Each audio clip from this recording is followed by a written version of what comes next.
Hello, everybody. Welcome. I think there's still some people coming in, so what we'll do is we'll just have a quick chat, Peter, if you don't mind, because I know you've been very busy over the last couple of months. Yes, So, sure. can you tell us where you've been and what you've been doing? Yes. So I just came back from like a big travel around Europe a bit. I'm lucky to say that now this year has been very exciting in the sense of being able to show the work, being able to show the book, but most importantly, engaging then with people about this topic. And I could show my work now in Barcelona at Art Photo Barcelona, and then from there I traveled to photo festival in Łódź in Poland. Highly recommended, lovely festival, amazing people, great artists. And then after that I was in Athens at the Athens Photo Festival as well. Beautiful exhibition as well. And yeah, I'm now in the middle of like finding spaces and places to show the book, show it also as an installation, and at the same time working on something new. So this is a bit of a stretch. It's a weird balance act sometimes. But yeah, now I'm back in the Netherlands where I live and looking forward to our talk. Okay, fantastic. And then you were actually showing work at these festivals, were you? Yes, Yeah. yes. Okay. All right. So maybe we'll speak a little bit about that as well, because I'm quite interested.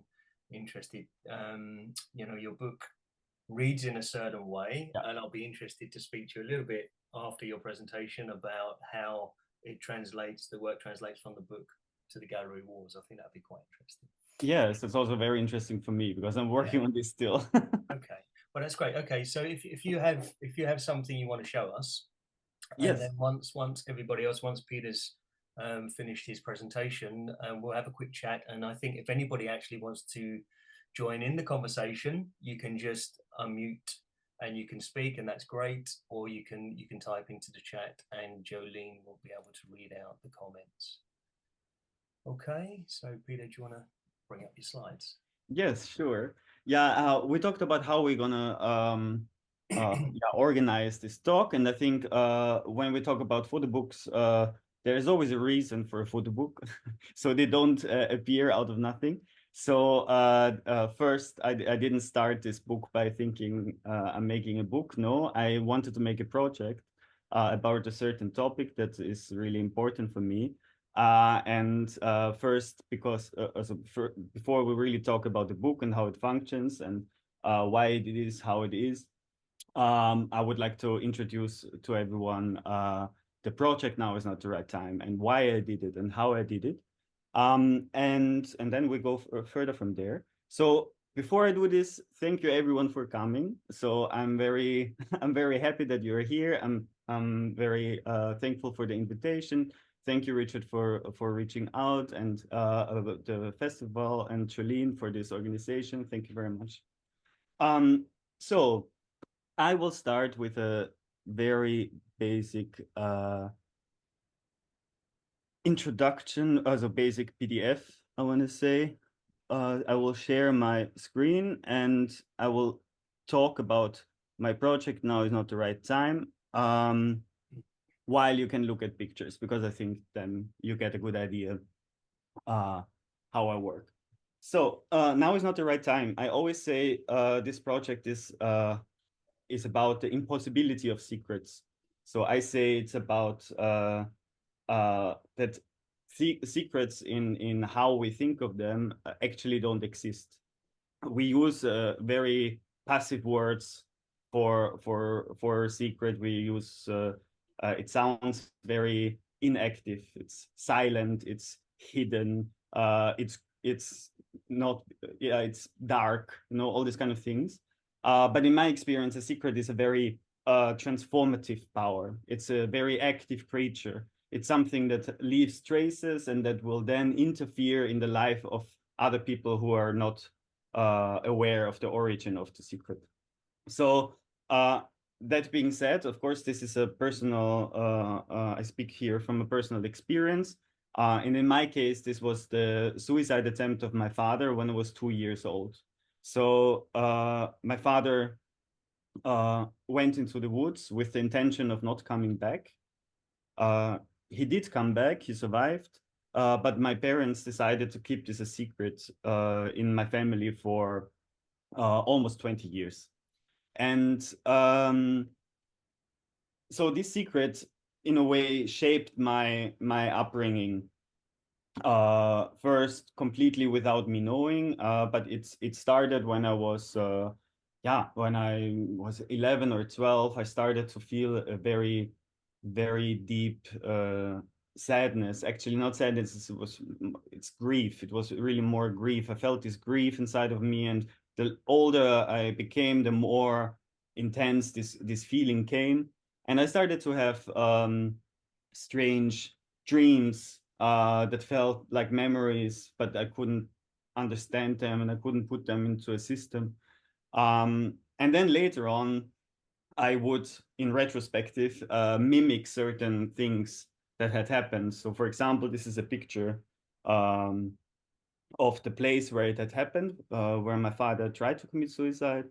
And when I felt really bad, I would go into the forest, into these woods, and go to a certain spot to feel better. And this is actually was exactly the same spot where it had happened. So without me knowing, I was drawn to this certain space where this experience somehow was stored. I then the confusion grew. I felt worse and worse because once there's this thing, once we are excluded of the information, so once we don't have the power of knowledge, um, we will take these traces of the secret and we will be confused and it will interfere with us and then guilt will happen. So I was not allowed to feel that way because there was no apparent reason. I had a loving family. It was a very safe space where I grew up in Austria, by the way. I didn't say that at the beginning. I'm from Austria. So on top of this heavy weight of the sadness, there was also the guilt that came to there. And then later on, I would it would feel worse and worse for me, and then my parents sent me to a therapist, and in therapy, also my therapist didn't know, so we both tried to figure out what could be wrong with me. And then we got some clues. There were some hints that something must have happened, but of course we without the information we could never really put the finger on it. And then I felt better. I after a few years, so I was then in the beginning of my 20s. I was working hard on my mental health. I was already 4 years there in therapy, and then um, I moved out of my parents' place. I was in Vienna at that time. And then everything seems to, fall into places and become a bit better. And then on one day, out of the blue, really like a wave, it hit me. All the heaviness, all the grief, all the sadness came back. And this was the moment where I decided to confront my parents because it just felt unbearable and it was coming so out of the blue. So I called my parents. I said, we have to talk. I went back to their place. And then my father finally decided to tell me. And the interesting part is that this was the anniversary of his suicide attempt. So again, I did not know about anything. My body knew. It told me everything. And once I finally had this knowledge, uh, the the weight did not disappear from one day to the next, but there is an intense relief of knowing. There is this knowledge of, okay, I'm carrying something. So all this heaviness has a reason. And this was actually the start of my healing journey. This was the moment where I could really, really, really work on my understanding and of taking ownership of what is mine and what was transferred to me. And then I'm telling all this because for me this was very important that that I had all this journey already before I started with the project. So I spent a lot of time growing up my whole 20s to digest, to understand, um, and then when I started to with this project, this was then again almost 10 years later. So in my 30s, beginning of my 30s, I started with Now Is Not the Right Time. Then I had this. I think I had distance enough um, to really look at it as well from a investigative, research based, and also artistic perspective. Because for me, it was very important with this project to actually start a dialogue and say, this is not only my story.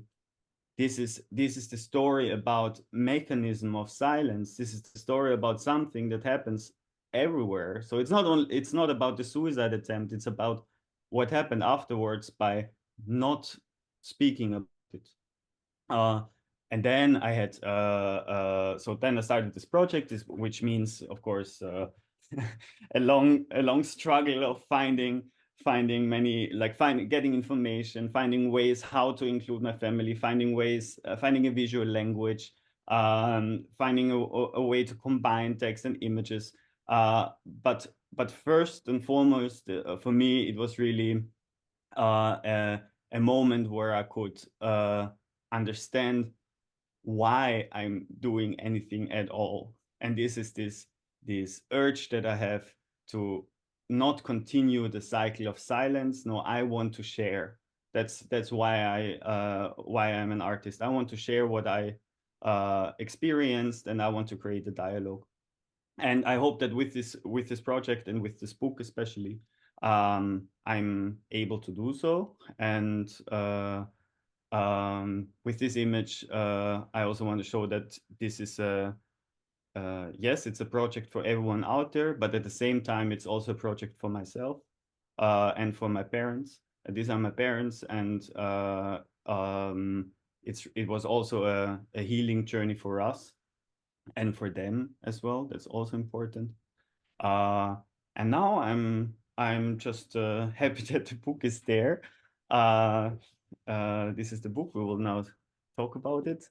But I think now I didn't say much now about the type of images and why I chose to photograph. But maybe that's a good moment now, Richard, to start the conversation. I just finished the slideshow. These are still two more pictures.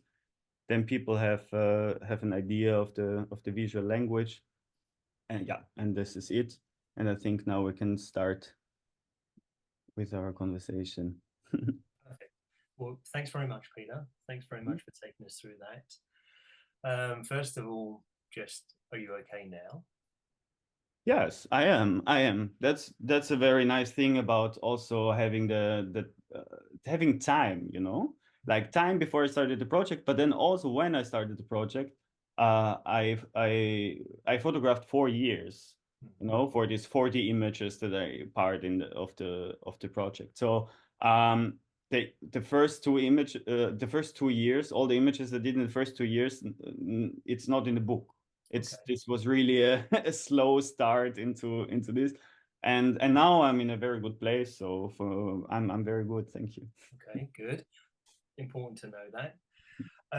Okay, I mean, you mentioned about creating the book to kind of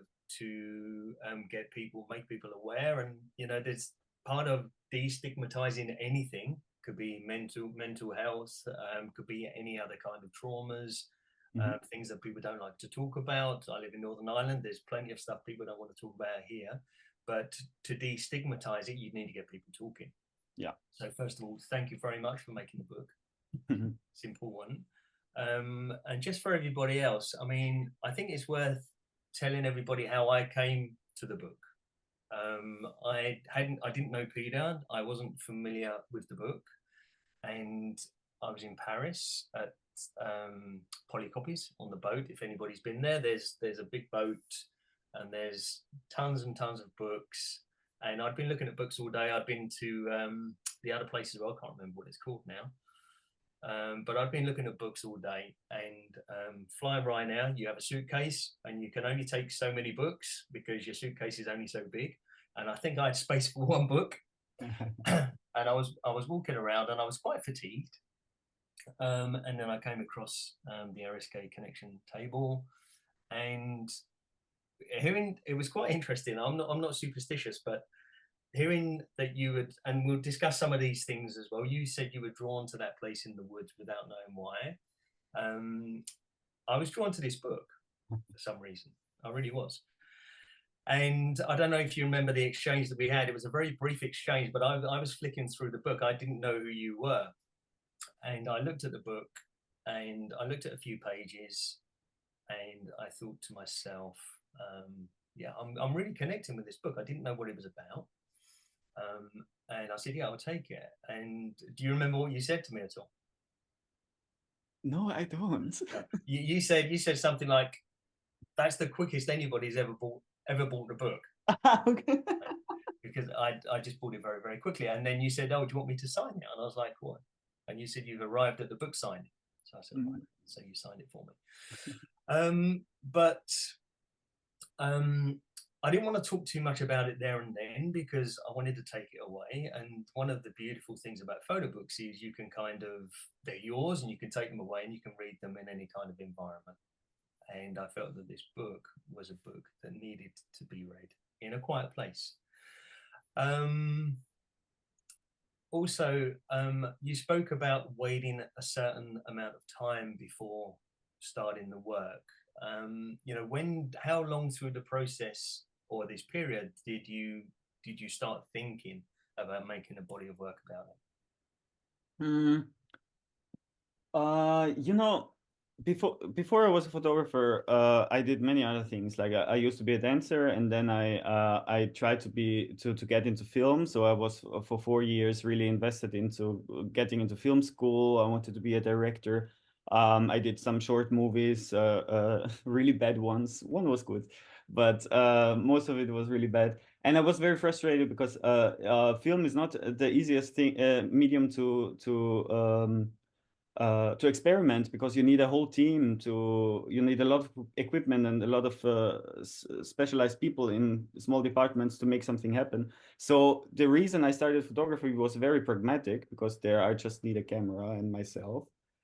So I got very frustrated with film, and I made very banal films. And then I took the camera and I decided to make my first photo project to apply for the KPK, for the Royal Academy of Arts in The Hague.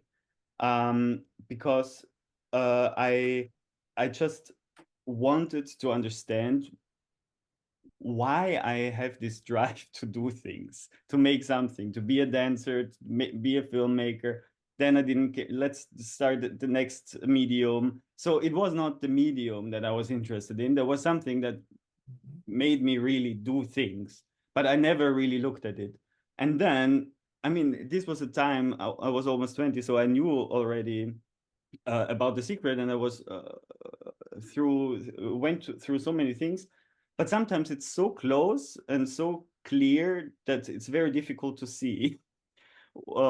And then when I started studying there, I immediately, from the beginning, the way teachers talk to me, and the way we were forced to always look inside ourselves. Why are we doing this? Why you? Why now? Why should it be interesting for someone else? All these whys I was catapulted. I very fastly during the studies understood, okay, I think I know my why. I just didn't look at it. And this was the moment where I had this structure of the academy as well that really helped me to, for the whole course of the study, do this project. Yeah. Okay. All right. Okay, it's interesting. You just mentioned that you did dance as well. So, but what I'm going to do before we talk about it, I'm actually going to share the book. Is that full screen now? Yes. Yeah, it is. Okay. Okay. It's interesting that you mentioned about being a dancer. Yeah. And did that influence any of the book at all? Because it's something that I noticed when I was looking through the book. Mm-hmm. Is, I mean, obviously photographs, they're stills, Yeah. but you know, in some, I'm just going to flick through it as I'm speaking. In some of the pictures, there's a hint of a movement, Yeah. and it's a little bit disconcerting. So let's see if I can find one of the photographs. There's a photograph of some blocks on Yeah, a it's bed, here. for Mhm. example, this one. Yeah. Okay. Now I think this is a good example. It's a still photograph, but you know that there's a little bit of motion blur here. Yeah. And you can kind of see that the blocks are going to tumble over. Mm-hmm. And it's interesting because as viewers, we're left to kind of wonder what happens next. And also the picture that you showed, I think it must be you standing on a chair. Yes. Yeah. It's one of the main pictures. It will come soon. Yes, okay, there are two things that are important for this. So one is my background as a dancer, and also as a filmmaker, comes in handy. Yeah, this one exactly comes there in handy because my passion is for time-based art. So photography, when I started photography, it was very frustrated because I first misunderstood somehow that photography is not time-based. So for me, it always was like a still medium. So and I liked also as a performer or a filmmaker that I was able to define how long the audience can look at a certain image. And I can define the rhythm of an edit and how long you look at it. And then I realized that actually this limitation in photography is very exciting for me because you can suggest so much of the before and of the after, of the outside of the frame, of the what happened before, what will happen after, that you can create a kind of dance which is not the real dance but a suggestion of a dance. And I think that's what I really like at photography.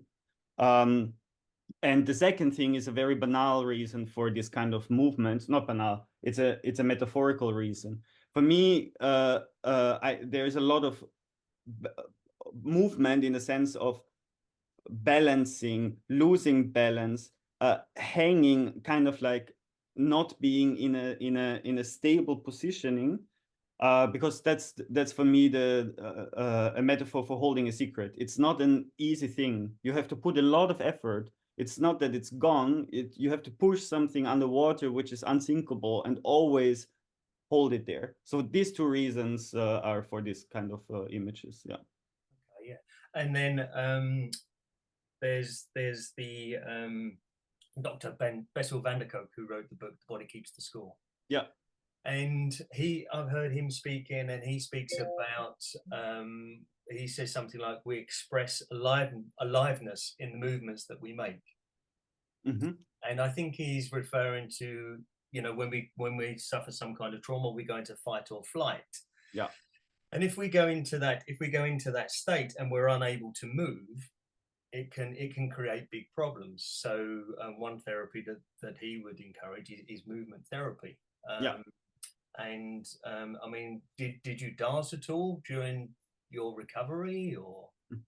Yeah, I think I hinted before that I felt better in my beginning of my 20s because I moved out of my parents' place. But the main reason I felt better is because I started to be a dancer. So in retrospective, it was not a coincidence that my first expression tool that I chose in my artistic journey was a moving one.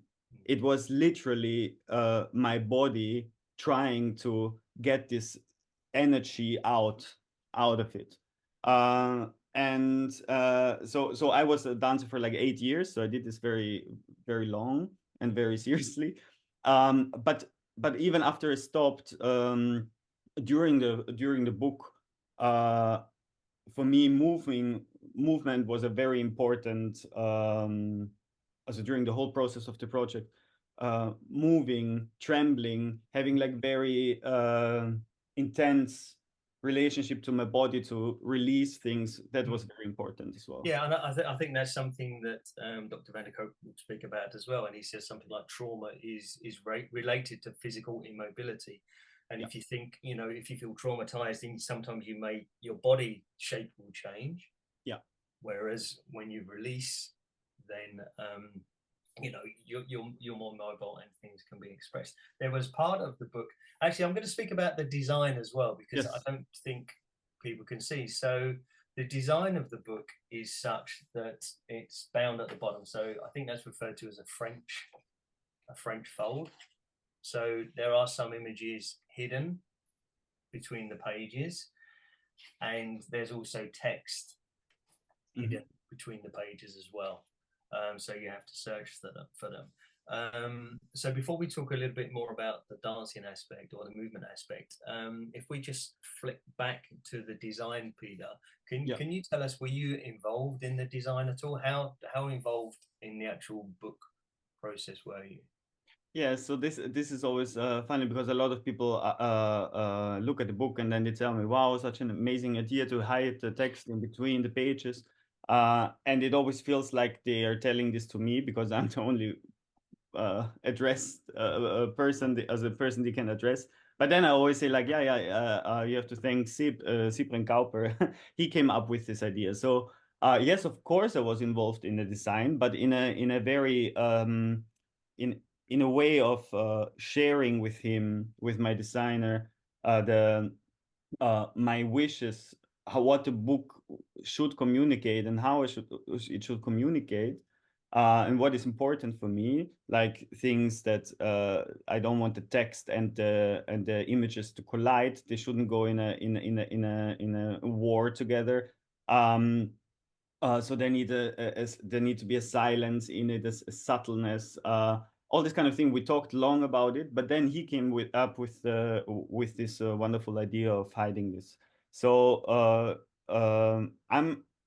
I know what I'm good at, and I know what I'm not good at, and I'm not good at designing. So the most as the best experience I had becoming a photographer was also to give away the responsibility to people who are actually really good in in these things. Yeah. Yeah, and I mean, the design obviously really complements the subject matter as well. Yes, and for me, it's very important that there is something about the hidden text that is really, really perfect for me the way it is.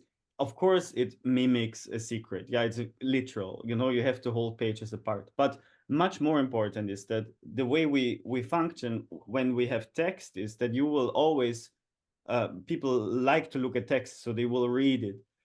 In that sense, it's uncomfortable to open it. So what will people do? They will first walk through the images knowing, I found something to read, but I will read it later because it's difficult. First I look at all the images, and this mimics my journey growing up. First you need to sense, first you have to look at the images, first you need to be confused, first you feel something, you know something, but not really. And then once you spend more time, you lay the book down, you hold the pages apart, you read everything, diary entries, essays that I wrote, stories that I hinted on at the beginning. Then you will have the whole context, and you will also have the relief of knowing. Yeah. Okay. And then this was one page that grabbed me. So I'm going to open this.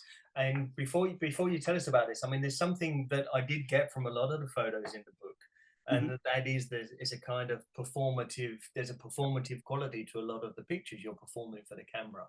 Yeah. So could you just tell us a little bit about this sequence here? Yes.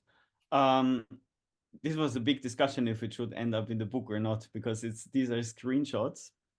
And it was a very important part of my research was going through reading about trauma, how is trauma manifested in the body, how can you actually release it.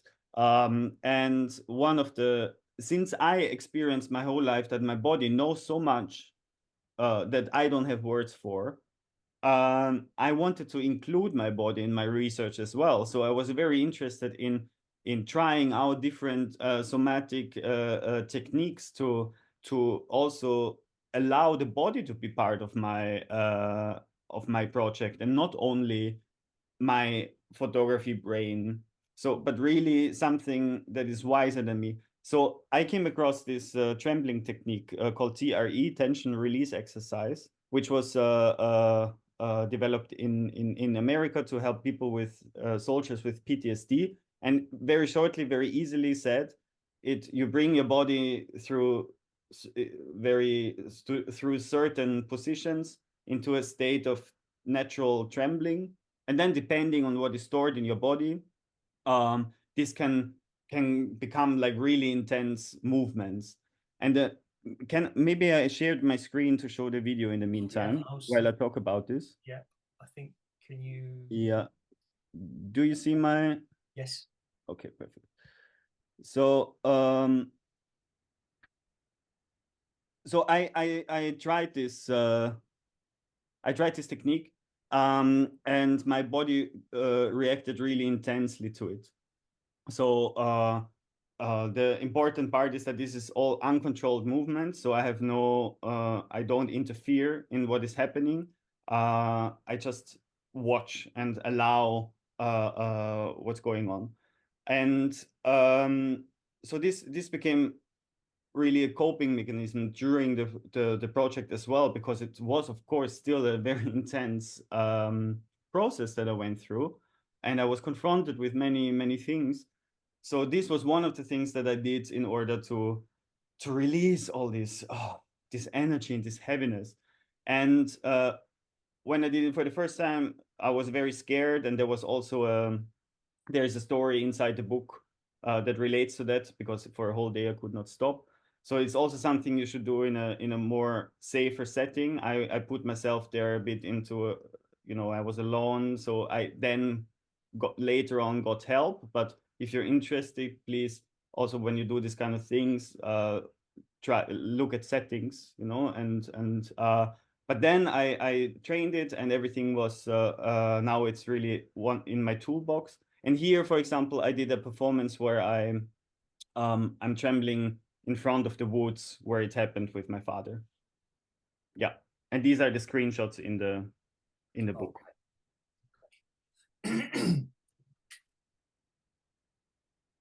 Okay, and then I think you might have just mentioned the episode at the beach. Yes, exactly. That's what this text relates to. Yes. Okay, so we won't go into that just now, but people come back to that. So I mentioned that I sensed that there was a performance aspect to many of the photographs. Yes, also with the photographs, yeah, completely. Like for me, when I photograph, I like to look at what I see, at what is there as a stage already. So this is the place I grew up, and here I did not interfere, but most of the images I interfere. I kind of try to scratch into the existing stage, so you can look what's behind.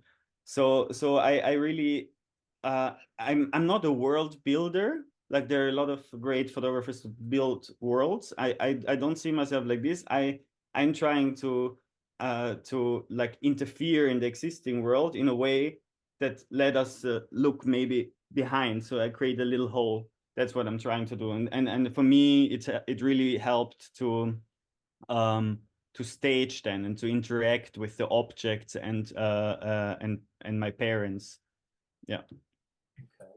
And then I think you mentioned that you made some photographs which never ever made it into this body of work. So I mean, was that because you changed your approach, or? Yes. Okay, so there's one. This is something that is very important for me as well, because once as a photographer who is working with personal personal topic, I get this question a lot, and a lot of people who work on personal projects struggle, because they also get confronted a lot with this question: why should this be interesting for someone else?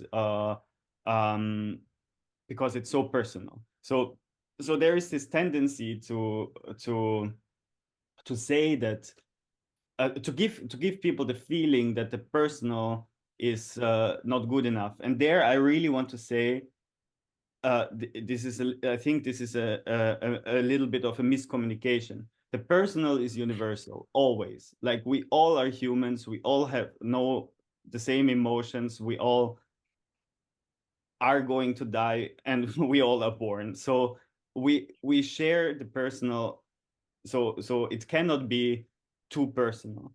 But that being said, we have to find, like in every other project, the right tools to communicate that.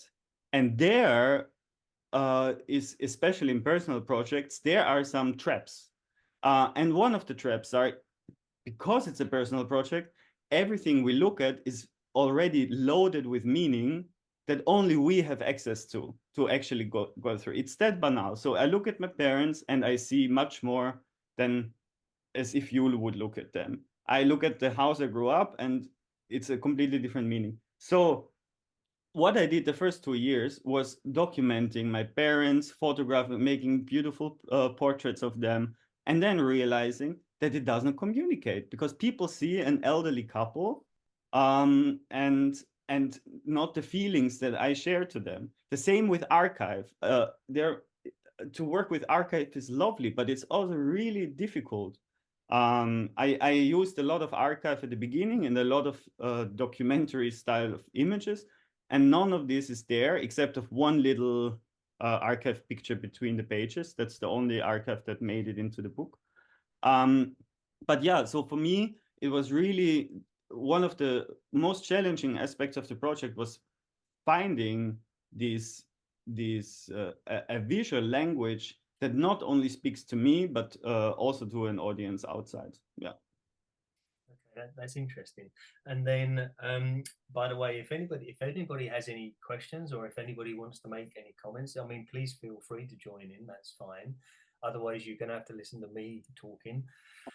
And then, how did your you spoke with your therapist about making this work? Did you? No, my therapist, like, it was, we talked about this while, there's a question. 1 second. Yeah, I will answer this question. There was a question, how long did it take you to make this book? I will answer this in a second after answer the therapist question. So my therapist was part of my journey in my beginning, until the beginning of my 20s. So she was part of my healing and was very important. But unfortunately, she died then, so she could not see the project anymore. That's something very sad for me, because I wish she could have been part of this part of my healing as well. Okay. So, and then there was another question, how long did it take you to make this book? And if the book is available. Lovely question for an artist.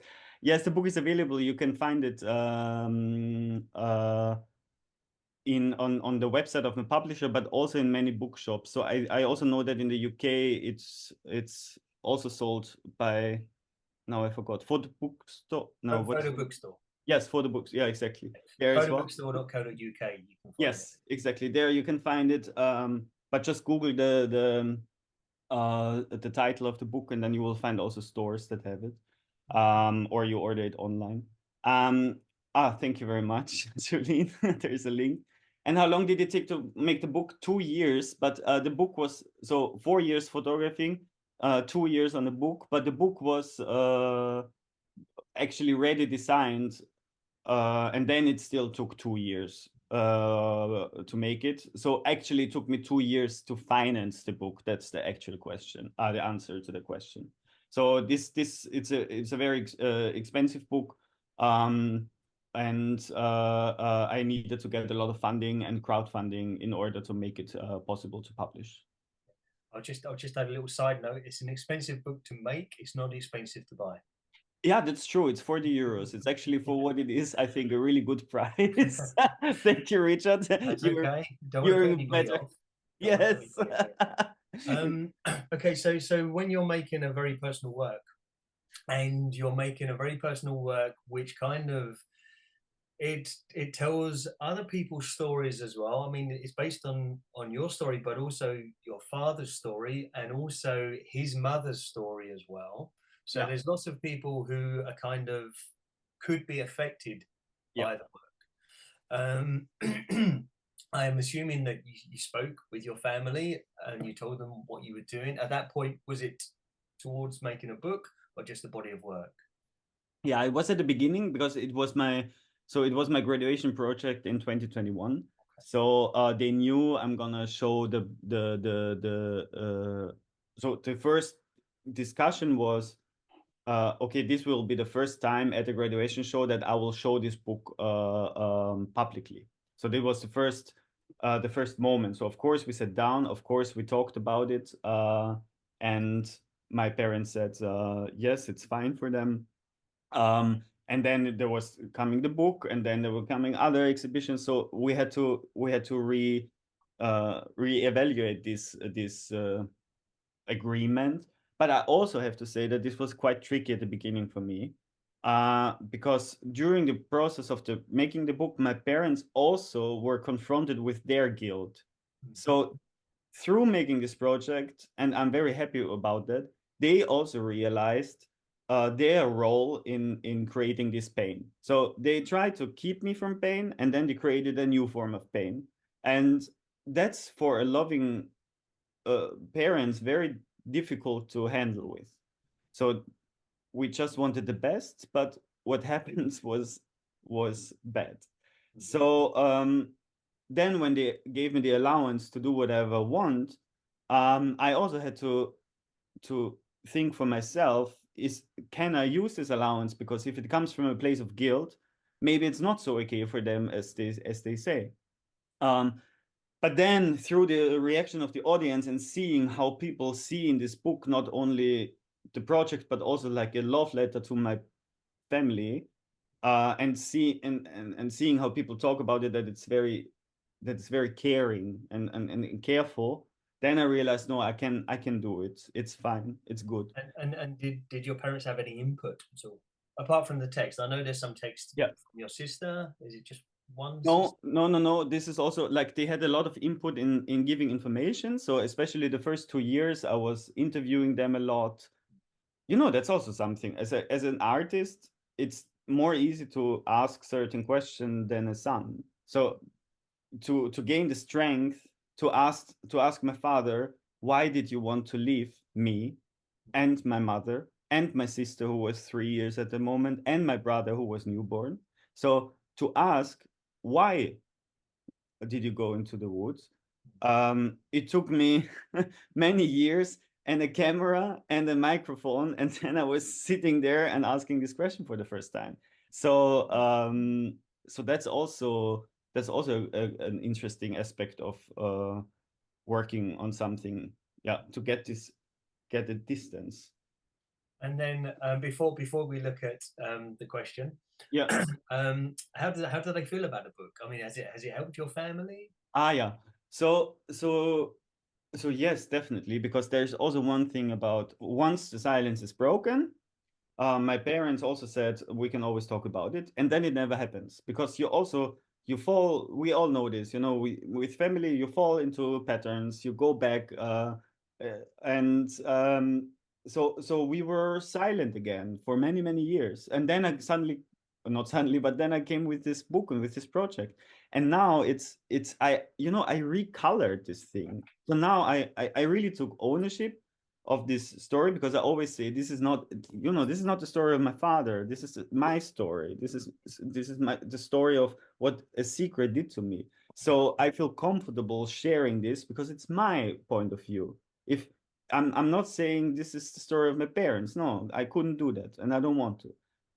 My story, and now my parents, who are extremely proud of me and happy, they also are super happy that with this book I and this project, so many great things happen for me, and then also for them, because we can talk about it and get into a dialogue. So that's very beautiful. Okay, and then there's a couple of questions there. So you said that you tried another kind of visual language and it didn't work, or it didn't communicate. How did you realize that? And did you test in with a lot of people or just by yourself? Very good question. And one thing I can tell you, so if you're a photographer yourself and you're struggling with this question, from my point of view, there is never and too early and then never too little, and then never, okay, there's never too early to share your process. So I always share from the beginning, all my first trials, and really also several people. So for me, the most important people were my classmates. The second most important people were my teachers.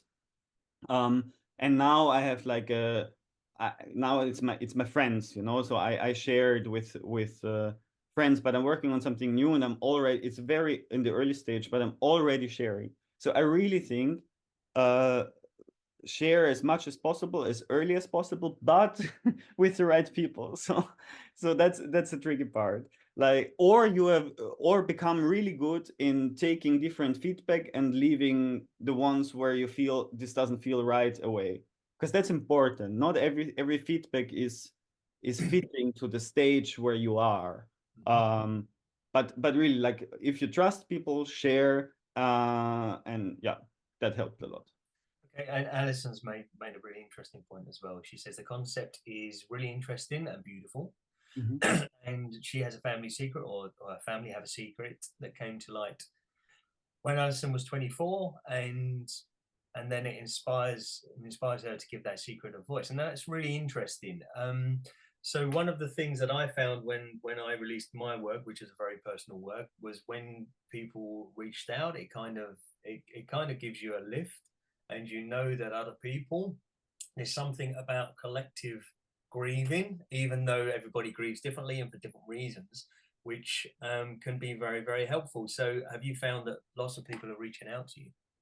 Yes, I think, you know, I'm so happy about this book and about the project because of these interactions, like what we're doing now, reading this message, um, uh, going to a festival and then hearing that people can connect and they have something similar, or they get inspired is a beautiful word, because I'm not saying we have to break everything open. It's delicate. Every story is different. Everyone has another timing, you know. I am an activist of breaking the silence, but a careful one, a whispering activist.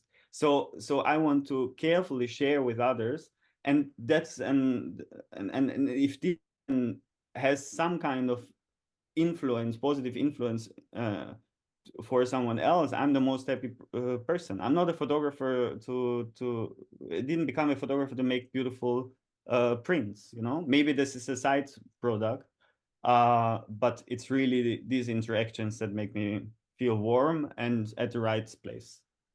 And then where would you situate this work? Would you class it as activism or something else?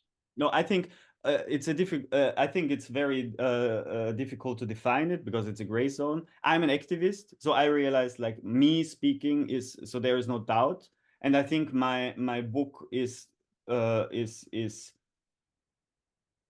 I don't know. It's a difficult question, Richard. Like I don't know if I would Well, classify it I'll, as I'll tell you what I'll tell activism. you what I think then. I think Yes, anything that breaks a stigma, or anything is that activism. Yeah. conflict that confronts taboo is activism. Yeah, I think so. You're right. I think And it's right. It uses a certain tone, but doesn't matter that activism needs to be screamed, no, like that's it. that That's it. whispering activism. Yes, no, you're That's right. right. I think it's a very effective way because activists, or so kind of, I'm going to talk about the patriarchy now, but the patriarchy kind of expects people to behave in a certain way.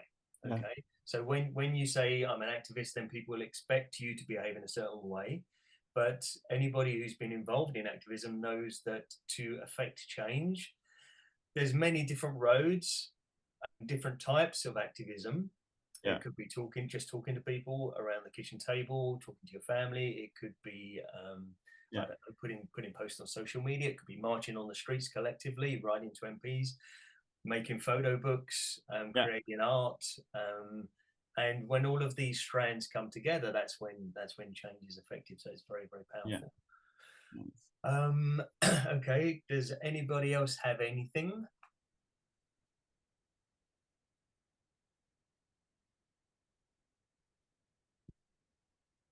Okay.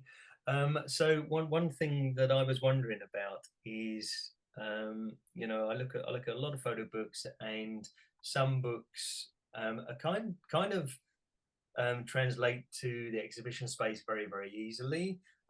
Some take some kind of creativity as well. I'm thinking of two books. There's a book that Sophie Calle made called Because, and in that book, Peter, all of the pages are fully closed. So yours has this kind of French fold. Hers are completely closed except for the top and the bottom, and she placed photographs in between the pages. Nice. Yeah. Okay. Yeah. So you have to pull the pages out, and that translated into the gallery space. She had framed photographs with curtains in front. Ah, yeah. Okay. Nice. So you have to pull the curtains. Another book that I think translates very well. There was a book made by an artist called Pacifico Silano, and that book is called, oh my goodness, I've forgotten what it's called. I've got it up there somewhere. 1 second.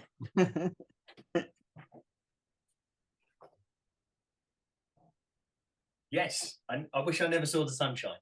Ah, yeah. Okay, so this book is a Leporello book. See Ah, that? yeah. Mm-hmm. Okay, and the way that he exhibits that is he has massive long prints. Yeah. Yeah, which kind of come into the gallery space as well. Yeah. So, I mean, given that design is really important aspect to this book and really kind of binds the whole story together, how did you translate this to the gallery wall? Yeah, now I found a nice solution. Actually, the team of Circulation came up with this last year for the first time. Circulation Paris, I love you guys. They're all amazing.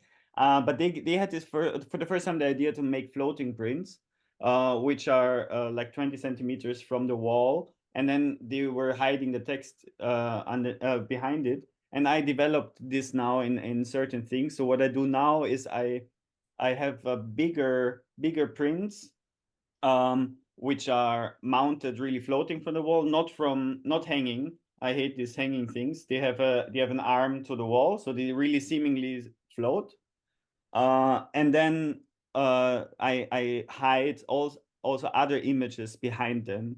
So again, similar to opening the pages, there you have to go close, you have to peek behind. So there is this play of you have to go far away to see the big print, you have to go close to see the small print, and also read the texts then. So I'm now quite happy that I found this solution of presenting it. Yeah, that's really interesting, because obviously with a photo book you can try different devices to slow people down and things like that, and then doing it in the gallery space is really interesting. Yeah. You know, I love. I think it was Wolfgang Tillman. He had the kind of cloud of photographs, and then some were very low, so you kind of, you know, the audience are kind of really interacting with it. Brilliant. I see Savannah has asked a question. That is a book by Sophie Calle, and it's called Because. I think this is the one that you were asking about. And inside, maybe I should show you here. So inside, so oops, that was people have been looking and not put the pictures back. Can you believe it? I did a workshop recently and everybody was looking at the book. So basically the pictures should be hidden between the pages. Okay, so it's a book called Because. So if I show you there, see that the pages, can you see that? Yeah. So it's like a little slot that the photographs go into. Nice. And then she has the reason that she made the text. So it's Because by Sophie Calle. Okay, good. So there's some more questions coming in there. So let's have a look at those. How has the project influence informed your upcoming projects?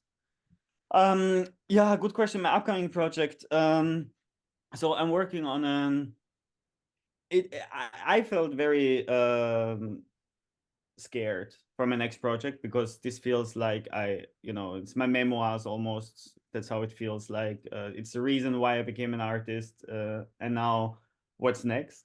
But now I'm working on something quite interesting, and actually I never really shared it, but I love to share, so I'm gonna share it now. So I'm working on the archive of my great great uncle, and I'm very lucky because I found all his negatives, and he was a hobby photographer, and he photographed himself his whole life. So from the 1930s until the 1990s, until his death, uh, over decades, only self-portraits. I have over 1,000 self-portraits, and this really strange guy. He never had a family, and it's a wonderful archive. And first, I thought I make like a that's it, I make a book out of his self-portraits. But I've always felt, and this is what I learned with now is not the right time. I always felt no, there is something else. I have to be careful. There is more story behind it. Very strange guy. And I I then tried to kind of figure out what this could have been. So I thought he might have been gay because I'm gay as well, and I thought like maybe I feel this connection. Then of course also thought maybe he was a Nazi or something. So maybe there's some darkness in this thing, and it's really literally him just growing old, always the same mustache, really strange, uh, uh, intense looking. So I'm very intrigued by this project. And now, because I learned what I learned, I have to dig deeper. I have to find out. Now I read the diaries of my grandmother, who is also deceased, and I found out that he, with 86-year-old in 1997, committed suicide. And my family doesn't know, and no one knows again.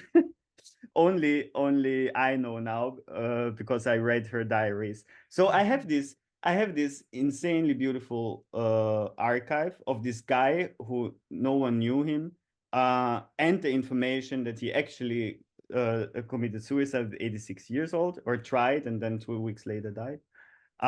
So this is what I'm working on now, and I think what informed me with this project, so that what I learned is this difficult balance of researching and intuition. Intuition is part of the research. Like I could have made already a book a few years ago of these wonderful portraits, and then I would have like burned it actually because there is so much more story behind it. So now I'm working on this. Um, Yes, I'm talking very fast now because it's already so late, but there's also another question still. If you can talk more about the relationship with the text in the book. Yeah, so the text really was important for me because I had this project done, and then I felt, no, I'm just if I leave this project like it is, I just continue this cycle of silence in the sense of feeling something. Photography is so good in suggesting that this is also a danger.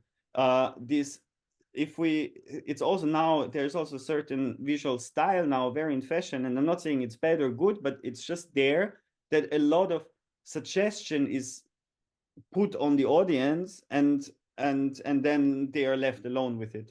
And I don't say you have to put all the context all the time. I'm just saying that I feel that for myself I felt the need to add this as a goodie, as a, if you dig deeper you can really understand much more, and then some images will completely change their meaning if you read the text. But if I put it next to it, then it becomes an illustration. So I really think the text is extremely important, but it's also extremely important that it's not served on a silver plate. Yeah. Okay, and Kate is asking a question as well. She says she saw your book as part of the Castle Dummy Award. Congratulations. It really stuck with her. And then she's asking also about the text in the exhibition center or Yes. exhibition space.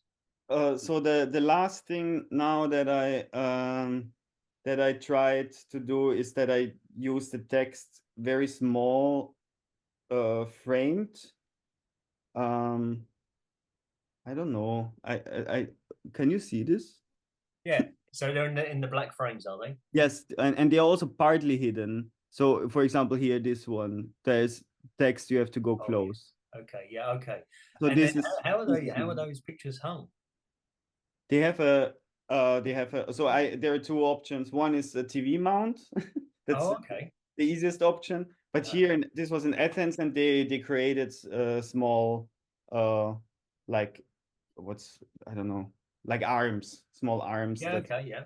And then is it printed? I couldn't quite see on your phone there. Is it printed onto some kind of acrylic, or can you see through the picture? No. This is but in what was nice at the photo festival in Lodz in Ud, or the Uch is actually how you say it.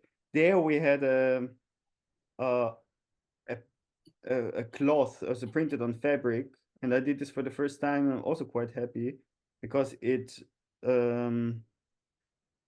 have the woods, and you have to kind of enter the woods. Okay, yeah.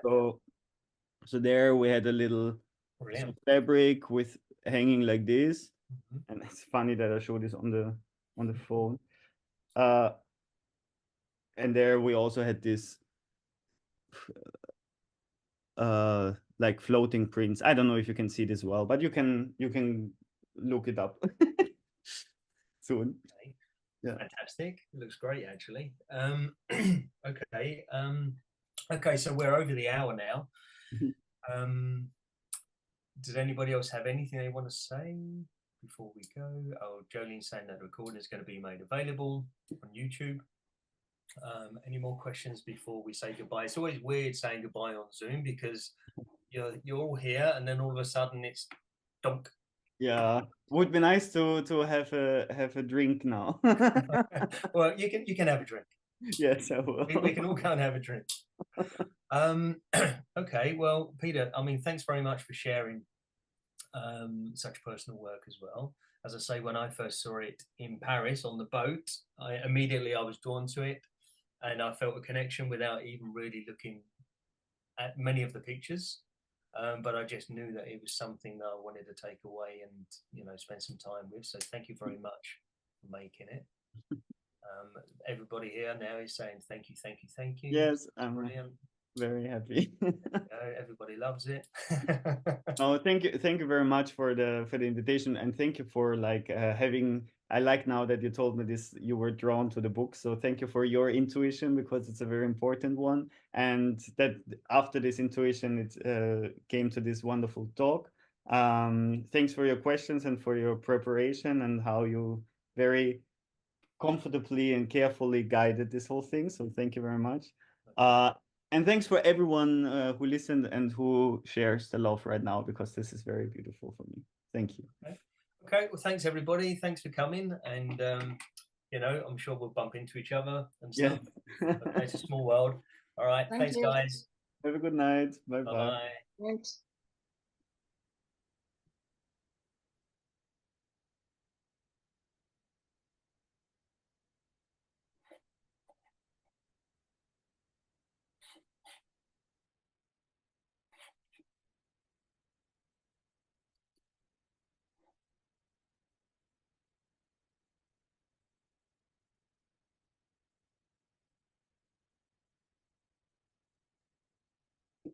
Hello. Hi. Thank you both so much. That was great. Thank you. Yeah, thanks, Peter. Was that okay? Yes, I had a great time. It was very good. Okay, brilliant. Okay, well, thanks very much. Yeah, thank you. And yeah, let me know once the recording is up. And absolutely, yeah, I'll pop an email. We have portfolio reviews tomorrow. Didn't forget about those at all. Yeah, oh my God. It's like one step at a time. But no, we will be in touch. Michael's here tomorrow, so he should be able to get that up pretty quickly. Yeah, no stress. I just want to say. Yeah, no. We'll make sure it's there. And yeah, that was great. Thank you. Brilliant. Okay. Well, then still an ice box there, Richard. You know what? It's warmed up a little bit, but not. Well, have a lovely evening, whatever. Thank you. You too. And yeah, it really interesting. I haven't read that book, The Body Keeps the Score yet, but I think I've been meaning to read it, and I think it'd be really interesting reading it after being familiar with your work, especially in the context of post-conflict Northern Ireland and Yeah, there's a huge amount there. Yeah, I can imagine. Yes. Okay, guys. Thanks. Okay. See you. All right. See you then. Bye. Bye-bye. Bye.